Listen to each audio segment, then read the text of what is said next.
Selamat pagi Bapak Ibu dan Saudara yang kasih Tuhan. Kita mengucap syukur untuk anugerah Tuhan dengan diberikannya hari baru bagi kita. Mari kita memulai hari ini dengan membaca firman Tuhan.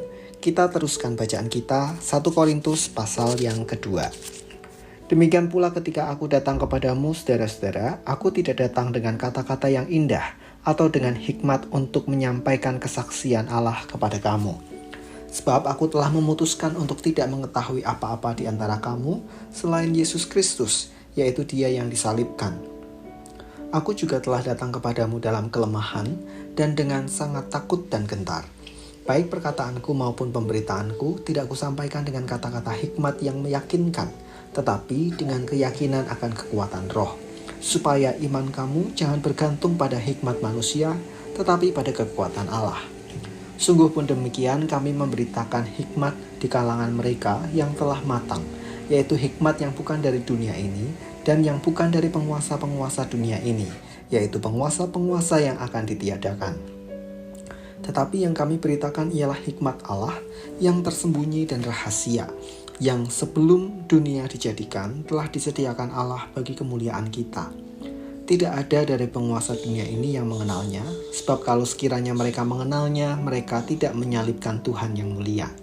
Tetapi seperti ada tertulis, apa yang tidak pernah dilihat oleh mata, dan tidak pernah didengar oleh telinga, dan yang tidak pernah timbul di dalam hati manusia, semua yang disediakan Allah untuk mereka yang mengasihi Dia. Karena kepada kita Allah telah menyatakan oleh Roh, sebab Roh menyelidiki segala sesuatu, bahkan hal-hal yang tersembunyi dalam diri Allah. Siapa gerangan di antara manusia yang tahu apa yang terdapat di dalam diri manusia selain roh manusia sendiri yang ada di dalam dia? Demikian pula lah tidak ada orang yang tahu apa yang terdapat di dalam diri Allah selain roh Allah. Kita tidak menerima roh dunia, tetapi roh yang berasal dari Allah, supaya kita tahu apa yang dikaruniakan Allah kepada kita. Dan karena kami menafsirkan hal-hal rohani kepada mereka yang mempunyai roh, kami berkata-kata tentang karunia-karunia Allah, dengan perkataan yang bukan diajarkan kepada kami oleh hikmat manusia, tetapi oleh roh. Tetapi manusia duniawi tidak menerima apa yang berasal dari roh Allah, karena hal itu baginya adalah suatu kebodohan. Dan ia tidak dapat memahaminya, sebab hal itu hanya dapat dinilai secara rohani. Tetapi manusia rohani menilai segala sesuatu, tetapi ia sendiri tidak dinilai oleh orang lain. Sebab siapakah yang mengetahui pikiran Tuhan, sehingga ia dapat menasihati dia, tetapi kami memiliki pikiran Kristus. Melayani dengan sederhana. Pada bacaan kita hari ini, Rasul Paulus menekankan bahwa pelayanannya ia kerjakan dengan sederhana. Apa maksudnya? Ada dua hal.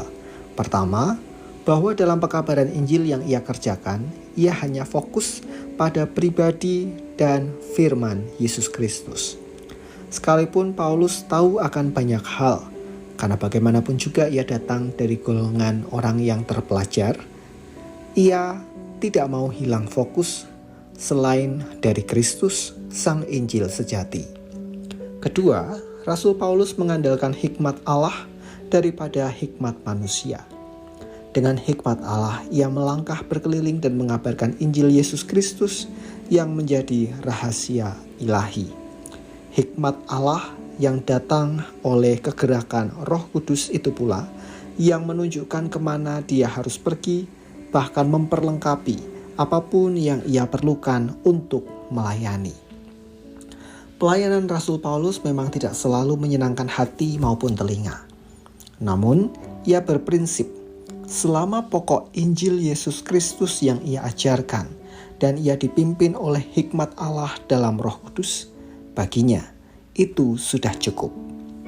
Maka bagi jemaat Korintus, jemaat yang pandai, kaya, dan bahkan berada di kota besar, Rasul Paulus sedang mendorong dan mengarahkan mereka untuk fokus hanya pada pribadi maupun firman Tuhan Yesus.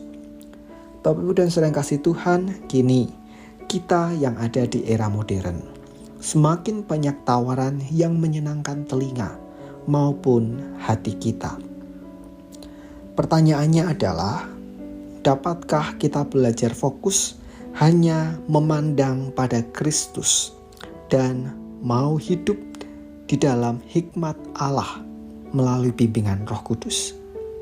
Mari bersama-sama menerapkan nilai kesederhanaan ini dalam hidup sehari-hari kita.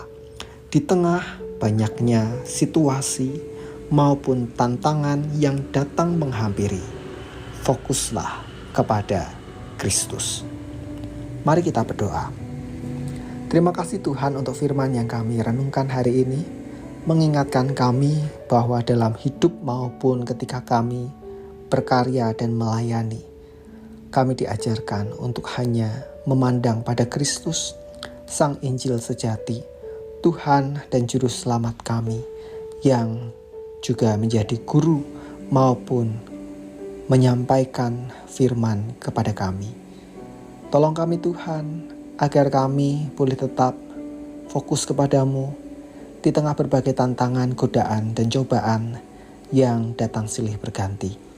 Sehingga kami boleh semakin menjadi umat Tuhan yang setia dan tidak terganggu oleh apapun yang sanggup mengusik hati, pikiran, bahkan perbuatan kami.